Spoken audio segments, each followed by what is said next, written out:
আমরা আগে শুনতাম উত্তরপ্রদেশের ঘটনা যে কার বাড়িতে কি রান্না হচ্ছে, কে কি মাংস খাচ্ছে, এই নিয়ে লোকের ওপর আক্রমণ। আমাদের আফতাজুলের কথা মনে আছে, আমাদের আখলাকের কথা মনে আছে। পরে দেখা গেল যখন সেই মাংসগুলো ল্যাবে নিয়ে যাওয়া হলো, তাতে অন্য কোনো ধরনের গন্ডগোল ছিল না। এবার এই যে কালচারটা, আপনি কি খাবেন, আপনার বাড়িতে মাংস রান্না হবে কিনা, এটা পশ্চিমবঙ্গে তো রাজনীতি ছিল না, কালচার ছিল না।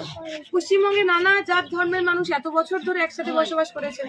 যার ইচ্ছা সে বৈষ্ণব ধর্ম যিনি পালন করে, যার গলায় তুলসী কাঠের মালা আছেন, আর তিনি হয়তো খান না, সে পেঁয়াজ রসুন পর্যন্ত খান না।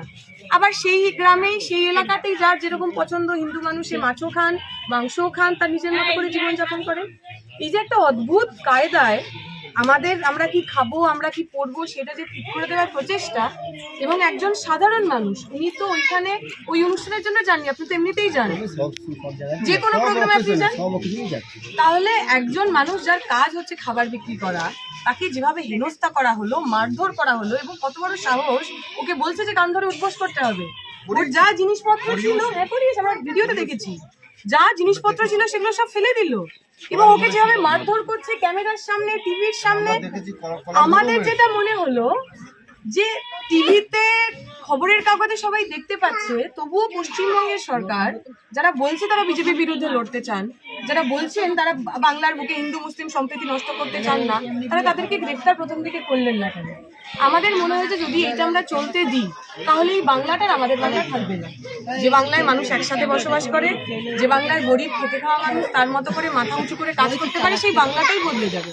তাই এমন বহু লোকজন যারা কেউ আবার আমাদের পার্টির সমর্থক না, তারা চেয়েছিলেন যে ওনার কাছে আমরা যাই, যা আমরা সংগ্রহ করতে পেরেছি সেই অর্থ তুলে দিই।